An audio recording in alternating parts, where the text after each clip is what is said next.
888-971-SAGE, 888-971-7243. I am Larry Elder. We are ReliefFactor.com studio.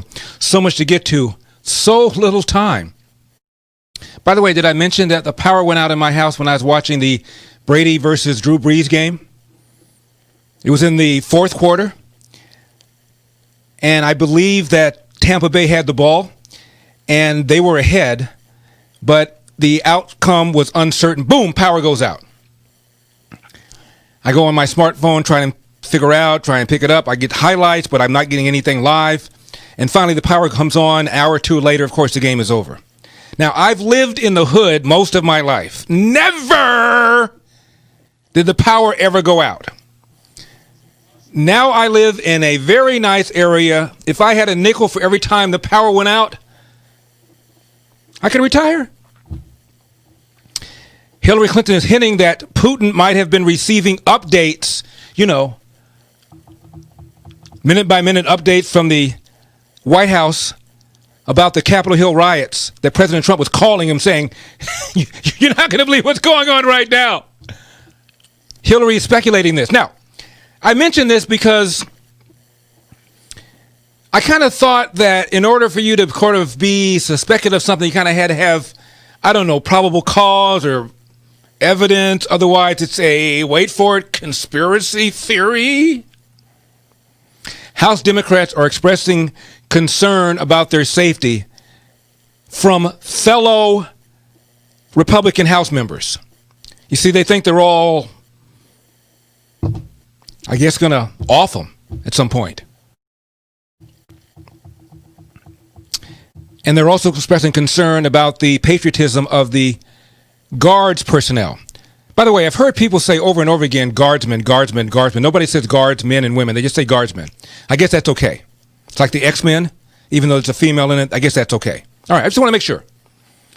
Expressing concern because the speculation is that most of the guardsmen voted for Trump, and therefore they might be less likely to guard the Democrats. Questioning their patriotism, calling them traitors, basically. There was a column in the Washington Post. One of the co-owners of a WNBA team is the Georgia Senator Carrie Loeffler, who's no longer a senator, going out. She is co-owner, and she publicly said she was joining the effort to challenge the election that was led by Ted Cruz. Ted Cruz, by the way, still tried to challenge the election after the riots. And after the riots, she pulled back, but Ted Cruz kept going. Anyway, she is persona non grata in the WNBA, and the Washington Post column said she should be getting the Donald Sterling treatment. Donald Sterling was drummed out of the NBA because of his comments captured on tape by his then girlfriend, comments that were deemed to be racially insensitive, if not outright racist. So she should get the same treatment because, after all, supporting a legal effort to challenge the election makes her the equivalent of a racist, according to this Washington Post columnist. That newspaper, as I mentioned, has not endorsed a Republican in its history. Never. I'm not suggesting that they hire people who have the same ideology, but I am suggesting they probably hire people who have the same ideology. Now, what does Joe Biden know about the $15 minimum wage that a bunch of economists don't know? All of this and more, but first, there is a flurry of activity that is being planned by the incoming Biden administration, not least of which is an executive order to legalize the alleged 11 million illegal aliens who are here in the country. I say alleged because a Yale study puts a number at twice that. But a migrant traveling with a so-called caravan that left Honduras explained exactly why he was heading north. What do you want for your people? I'll be honest, I'm here today because in my country, with the hurricane that we had, it's kind of terrible, and we got a president that he's not helping the population, and we're in a bad situation. I'm coming from way far away from Roatan. And Where is your family? My family, I left them home. I know they kind of worried because I don't have no internet so that they can check me and see how I'm doing.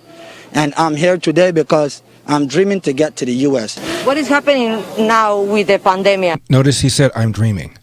That's not an accident. You know, the dreamers, I'm dreaming, they all know what to say, the language to use.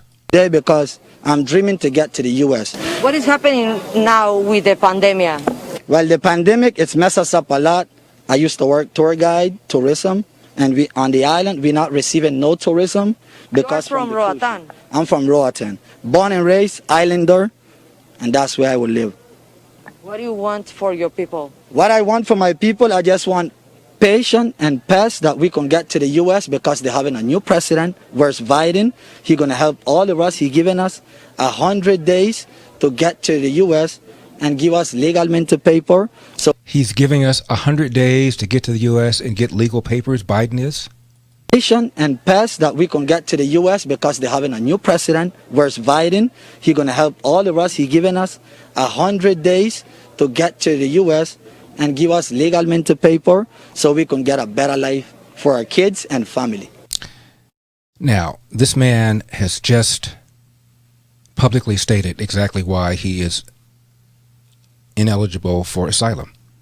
He just described that he's here because he lost his job as a tour guide because of the pandemic. That is what is known as an economic migrant. By definition, not eligible for admission. But the point is, the new Biden administration has signaled entirely different incentives, and that's why you have this. Remember when the new Trump administration came in and there was virtually nothing going on the borders? They were intimidated. They knew there was a new sheriff in town. They were going to make dramatic changes. And then little by little, not so little by little, they found out that everything Donald Trump did was going to be challenged in court. If he expelled gas in the White House pantry, they're going to file a lawsuit. So everything he tried to do was tied up in court. And as a result, the things that Donald Trump wanted to do took a very long time. And that's when the migrants formed. And then Donald Trump dramatically changed the rules and regulations, most notably that you have to apply for asylum in the first safe country that you enter. And Mexico has been designated as a safe country. Donald Trump pressured the Mexicans to put their military on the border. And of course, the wall is also, at the advice of the Border Patrol agents, has also stemmed the flow. Now, what happens is they respond to incentives. And the incentive sent out by the incoming Biden administration is that Donald Trump was mean and cruel and nasty to illegal immigrants. This is going to be a new administration. And Joe Biden has a very short period of time in which to do all these things he wants to do, including issuing an executive order that will probably include people that enter the country at a certain kind of date. So let's get up there real fast while we have a window of opportunity. That's what's going on here. And the reason that the Democrats don't care very much is because they know that eventually, if illegal aliens become citizens, those citizens will eventually become Democratic voters, as was outlined by the SEIU Union Executive, International Vice President of the SEIU Union, Eliseo Medina, in 2009 after Obama got elected. Now, as you know, the negative tone of the immigration debate has created intense interest in the Latino and immigrant community. We, in the last election, had the largest turnout of Latino voters in our history. And everything tells us these voters fully intend to become engaged into the elections in the future. They have tasted what it is like to participate and win, and they are not going to go away because their involvement is basically because they feel that they are being taken advantage of, they are being singled out, and they are being scapegoated. Now, when they voted in November, they voted overwhelmingly for progressive candidates. Barack Obama got 2 out of every 3 voters that showed up. 2 out of every 3 voters that showed up, he said. If you're in the middle of a fight for your life, you will remember who was there with you. And immigrants count on progressives to be able to do that. Number 2, we reformed the immigration laws. It puts 12 million people on the path to citizenship and eventually voters. Can you imagine if we have even the same ratio, 2 out of 3, if we have 8 million new voters that care about our issues and will be voting, we will create a governing coalition for the long term, not just for an election cycle. If illegal aliens turned voters would vote Republican, we wouldn't be having this conversation. I'm Larry Elder.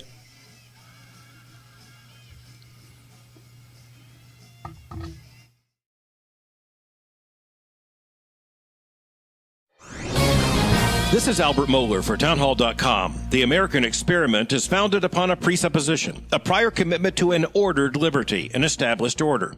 That means policies. It means a covenant. In our case, it means a constitution. As of right now, the U.S. Constitution is the longest surviving written constitution in human history. It's a remarkable document. All of that came to the fore in violent events that interrupted the joint session of Congress to count the votes of the Electoral College. At the end of the day, our constitutional order proved itself once again resilient. But that doesn't take away any of the tragedy and the horror of what took place. It was an enormous stress test on ordered liberty, a stress test brought on by the President of the United States. We will never give up. We will never concede. It doesn't happen. You don't concede when there's theft involved. It's an opportunity for the right, the left, conservatives, liberals, all Americans to repudiate political violence and reaffirm, once again, our commitment to ordered liberty. It's the American way. I'm Albert Mohler. The Pepperdine School of Public Policy, America's unique graduate program for leaders. Learn more at publicpolicy.pepperdine.edu. Trending now on America First with Sebastian Gorka. Your summation of what you witnessed in the second impeachment of the President of the United States. You know, this was such a disgrace. And just like I mentioned on my speech on the floor of the House chambers, the hypocrisy is on full display with the Democrats. They do not want to help American families. This pandemic has hurt so many people in our country, has shut down businesses. People have lost their jobs. Families have gone below the poverty line here in America. And instead of helping American families, they want to rush through another sham impeachment. They'll use any excuse that they have to do anything that they can to destroy President Trump. But ultimately, he is not their main target. His supporters are who they are truly after. They despise President Trump's supporters. And perhaps it's because his supporters remind them of themselves had they not given an opportunity to achieve this elite status that they see themselves in. Maybe they look at Trump's supporters and say, gosh, that could be me. How can I make sure that I am never in that position? We get rid of Trump and we do everything we can to destroy and shame his supporters along the way. And so this movement hopefully will just disappear and we'll never have to hear about it again. But President Trump has changed the Republican Party forever. He has changed the way we do politics here in America. He has awoken the American people and the spirit for freedom and to return to our foundation, our founding fathers and their roots that they built our country on. And this movement is not ending anytime soon. What they fail to realize is Trump is not just a man. We are all Trump. We are MAGA. Wow. Keep up with what's trending. Subscribe on YouTube today. Trending now on the Charlie Kirk Show. How the media has been covering what tragically happened last week and kind of some new revelations that have been coming out, which is one of the main reasons why I think that the rush to impeachment, this drive-by impeachment, was such a mistake, because we are still getting and gathering information as to what happened last week. Now, it might seem very simple. What happened? But do not conflate your feeling as to what happened .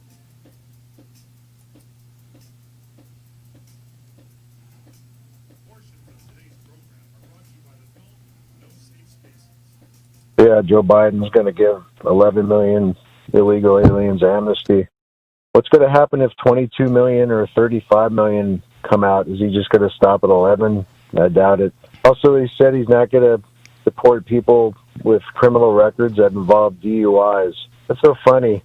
See, Joe Biden's never had a family member die in a drunk driving accident. If he actually had a family member that died in a drunk driving accident, he might have a different tune. But he's never actually had a family member die in a DUI accident. He's just plagiarized it. 888-971-SAGE, 888-971-7243. I am Larry Elder. We are ReliefFactor.com studio. 2021 already off to a disturbing start for conservatives. We've seen Twitter literally shut down President Trump's account. The conservative platform Parler was booted off the App Store by Apple. And Big Tech is muzzling free speech at a pace that nobody could have predicted. That's why the film No Safe Spaces is even more relevant than ever. No one really could have predicted all of this except maybe biologist and evolutionary theorist Brett Weinstein, who's in the film, and he issued a warning about political correctness run amok. If this is allowed to continue, it is going to work its way into the entire apparatus of government, journalism, maybe most seriously into the tech sector, which has become the governance apparatus for the new public square. YouTube and Google, Facebook and Twitter dictate whose voices can be heard. And if those entities start trying to engineer the conversation to adhere to the rules laid out with these phony Trojan horse terms, disaster will be the result. Now, you need to see the full movie No Safe Spaces today for a preview of the politically correct dangers facing America as the Biden era begins this week. Just go to salemnow.com and download your copy of No Safe Spaces or order the DVD. It's fast, easy to use, and you and your family need to see this important film right now before any more of our freedoms are muzzled. Again, go to salemnow.com, get your copy of No Safe Spaces. Use promo code Larry, salemnow.com. Again, be sure and use promo code Larry. We're talking about the caravan coming up here and the fact that one migrant says, well, the reason we're coming up here is that Joe Biden has given us 100 days in which to get here. After that, he'll give us legal status. Showing you that incentives matter. And this number, 11 million, it's fascinating. It's always 11 million, always 11 million. Well, some professors from Yale estimated that the actual number is at least twice that number. Conventional estimates provided by both the Pew Foundation and also the Center for Migration Studies suggest that that number is a little over 11 million. And those figures are arrived at via surveys where people are actually questioned as to whether or not they were born outside of the United States and whether they are citizens. What we have done is something quite different. We have not administered surveys. Rather, we have collected both operational data, such as deportations and visas. This is one of 3 Yale professors in this study, and he said, we didn't rely on what people said. We looked at other data. Overstays and demographic data such as death rates and emigration rates, and combine these using a demographic model that follows a very simple logic, which is that the population at some point in time is equal to whatever that initial population was, plus everyone who came in, minus everyone who goes out. It's that simple. That's essentially what the model does. We discover that the survey-based result that there are 11.3 million undocumented immigrants seems to fall far short. We have a conservative estimate that says the number is at least 16.7 million, and over 1 million different scenarios, accounting for all of the variability in the various parameters that we need for this model. On average, we're estimating something like 22 million undocumented immigrants in the United States. On average, we're estimating around 22 million, quote, undocumented, close quote, immigrants in the United States. Of course, they use the politically correct term, undocumented immigrants. There's no such term for that in our U.S. Title Code. The Title Code correct term is illegal alien. And it's not a racist term. It's a gender-based, ethnicity-based, nationality-based term. It could be a resident alien, student alien. Illegal alien is the correct term. Now, that's just one of the many things Joe Biden intends to do. And remember when, in the 80s, Ronald Reagan signed amnesty The number of applicants were twice what the so-called experts anticipated. Why would this be any different? Now, some of the things that the Biden administration plans to do in its first 10 days: rescinding the travel ban on several predominantly Muslim countries, rejoining the Paris Climate Change Accord, extending pandemic-related limits on evictions and student loan payments, issuing a mass mandate for federal property and for interstate travel. The latter, I think, is of dubious constitutionality, but it'll be in court. Ordering agencies to figure out how to reunite children separated from their families crossing the border, as if the Trump administration has not been doing that. These are just some of the things according to a memo from Joe Biden's new chief of staff, Ron Klain, the same guy who was his chief of staff when he was vice president, who admitted that during the Obama-Biden administration, the only reason we did not botch the H1N1 pandemic is because of luck. Wasn't anything we did. In fact, we did everything wrong. I'm sure he regrets having said that, but he said it. I just offer that for when people tell me how much more efficient, much more effective Joe Biden will be in handling the coronavirus pandemic than Donald Trump. Please. Now, California Democrat says he was concerned about his House colleagues during the riots, that his House colleagues apparently were going to turn on him and, do a drive-by, do a hit on him and something. I have no idea what he's talking about. Yeah, this new batch of Republicans that got elected, some of them are QAnon believers. They believe that there is a pedophile ring that's controlled by the highest levels of government, and only Donald Trump is the one that can take back the government and defeat them. So wouldn't you be concerned about those kind of people? I am. Wow. And Representative Cohen, Democrat, says, hey, the National Guard is mostly men and white, and, how many of these guys actually voted for Trump, and therefore, can you really trust them to be effective guardsmen? I think the Guard is 90-some-odd%, I believe, male. Only about 20% of white males voted for Biden. You got to figure that in the Guard, which is predominantly more conservative, and I see that on my social media, and we know it, they're probably not more than 25% of the people that are there protecting us who voted for Biden. The other 75% are in the class that would be the large class of folks who might want to do something. And there were military people and police who took oaths to defend the Constitution and to protect. How insulting. How insulting. I'm Larry Elder.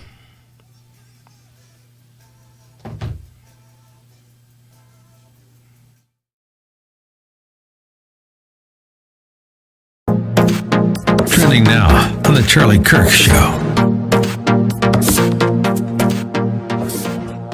Congresswoman Liz Cheney from the state of Wyoming has come out and said that she supports impeachment. There are 5 or 6 other Republicans as well. Republicans are running for cover, and they're running for cover quickly, mostly because a lot of them see a political opportunity right now. So, Isabel, can you help build that out, how some Republicans are kind of running for the hills? Ultimately, I think we're seeing a really clear schism in the Republican Party right now between individuals who are answering to their constituents, who maybe are upset about the results of this last election, are rightfully concerned with some pretty credible allegations of voter fraud that were never followed up on in a court of law or by our Congress of the United States, and then individuals who are trying to appease the establishment Republican Party, trying to keep good favor in the United States Congress. Obviously, we know that things accomplished in Congress are usually done through party favors and from the top down when it comes to leadership within the individual parties. So right now, you're seeing a lot of those Republican Party loyalists, maybe who've been in office for several years or several decades, start to align more with this idea of impeaching Trump, whereas individuals more responsible to their constituents are trying to hold the line a little bit there. Andy Biggs has called for the removal of Liz Cheney as head of the Republican Conference Chair, as has Jim Jordan. And we're starting to see there's kind of this schism happening. Let's go to cut 71. I've called for her resignation. I don't think she should be the chair of the Republican conference anymore. The reality is she's not representing the conference. And so what was really bothered me throughout this entire event, post what happened tragically last Wednesday, is you're starting to see who really supported President Donald Trump and his ideas and who just said they supported his agenda and his ideas. Keep up with what's trending. Subscribe on YouTube today. Trending now on The Mike Gallagher Show. Anybody in New York saw, did you see all the marching out of with nothing screams social justice better than walking out with Gucci purses, or a Target under your arms, all the I can't even. Then this headline, a new study, it's like we're in the loony bin. I swear it feels like this is just massive trolling. Let's go. Yeah, it's the police officers' fault when people were burning down buildings. Got it. Good. Here's a new study evaluating COVID-19 responses around the world. You'll find this interesting. It found that mandatory lockdown orders did not provide significantly more benefits to slowing the spread of the disease than any other voluntary measures such as social distancing or travel reduction. Oh, you think? Really? Tell me more. The peer-reviewed study, which was conducted by a group of Stanford researchers and published in the Wiley Online Library on January 5th, analyzed coronavirus case growth in 10 countries. Okay? England, France, Germany, Iran, Italy, Netherlands, Spain, and the U.S.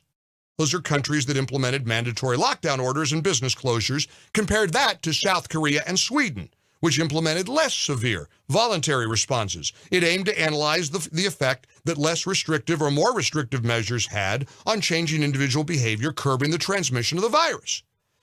The researchers used a mathematical model. Under that model, the researchers determined there is no significant, clear, beneficial effect of more restrictive measures on case growth in any country.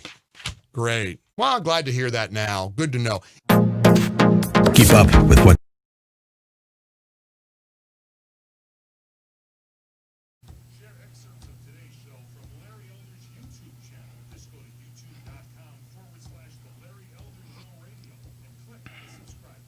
Hey, Larry. Enjoyed your appearance with Leo on Hannity. I got a question here. I find it so interesting that it's necessary to vet the National Guardsmen in Washington, but nobody's thinking of vetting those immigration trains from Guatemala and Honduras. How interesting. Have a good one, Larry. Keep up the good work. 888-971-SAGE, 888-971-7243. Larry Elder, ReliefFactor.com studio. We're talking about Biden's plan on rolling out dozens of executive orders his first 10 days. I want to revisit the statement made by Representative Cohn. The Guard is 90-some-odd%, I believe, male. Okay, 90% male.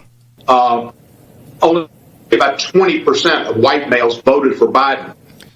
Only about 20% of white males voted for Biden? Where the hell do you get that? If only 20% of white males voted for Biden, Donald Trump is kicking back. He's got 4 more without a problem.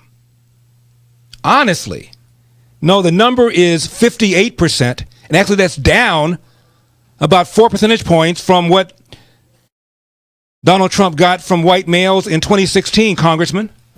Only about 20% of white males voted for Biden. You got to figure that in the Guard, which is predominantly more conservative, and I see that on my social media, and we know it, they're probably not more than 25% of the people that are there protecting us who voted for Biden. The others. So only about 20% of white males voted for Biden. And if you consider the National Guard to be more conservative than the average white male, that means even more of them voted for Donald Trump. Therefore, a much smaller percentage of... What? 75%. Sigh. Let's see. This is Newsweek. Headline: Donald Trump made gains in every demographic except for white males.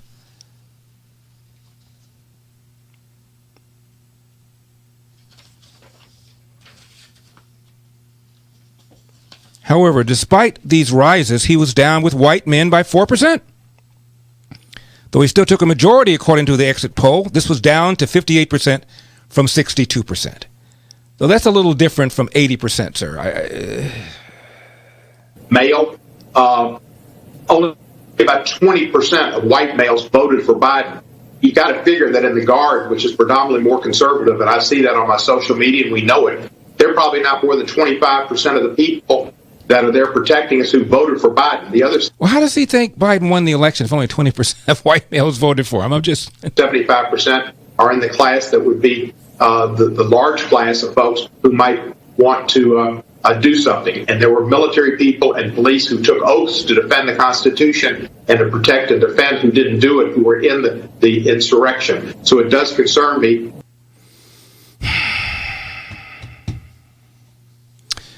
Aubrey is in Rockwell, Texas. Aubrey, you're on the Larry Elder Show. Thank you so much for calling. Hi, Larry. Hey, Aubrey. Good afternoon. Afternoon.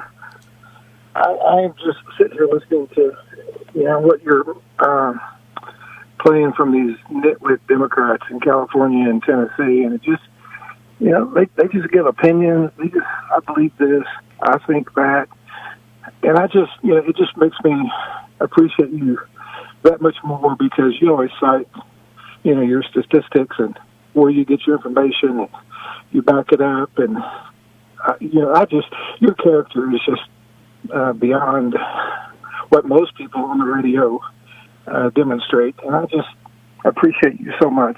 And I just wanted to share those thoughts with you. Well, Aubrey, thank you so much for calling. I appreciate that. I was just reading a column by Dennis Prager where he talked about the refusal of people on the left to engage people on the right. And Dennis is writing the column, and he contacted me, and he asked me, have I ever debated a liberal? And I said yes, but not very often. Most of the ones I try to get on my show decline. I said I debated Gloria Allred years ago. I debated the former president of the California Democratic Party. His name is Bill Press, years ago. I debated a former aide to the then mayor of Chicago. His name was Steve Coakley. I debated Roland Martin on the election in 2016 when I predicted that Donald Trump was going to win. That one's on tape. But most of the times when I've offered to engage with Jesse Jackson or Maxine Waters or Sharpton or Farrakhan, they've all turned me down over the course of 25 years. I haven't been able to get any of them to sit down and engage. If I'm such an Uncle Tom and sellout and hurting black people, wouldn't you think they want to put me in my place and straighten me out? I'm Larry Elder.